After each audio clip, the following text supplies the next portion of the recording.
মানে পুরো ড্রেনের মতো হয়ে যাচ্ছে, একদম সুন্দরভাবে যাতে জল না জমে সেই ব্যবস্থা করে দেওয়া হচ্ছে। আর এই মাঝখানে যে নলগুলো রয়েছে সেই নলগুলোর মধ্যে জল জমে থাকবে, জল পেয়েও যাবে গাছগুলোয়, দূর থেকে শিকড় থেকে জল টেনে নেবে।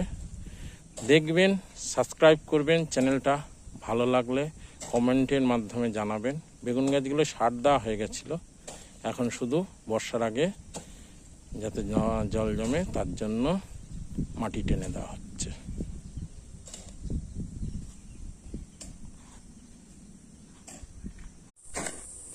নমস্কার বন্ধুরা, সকালবেলা একটা নতুন ভিডিও নিয়ে এলাম। দেখুন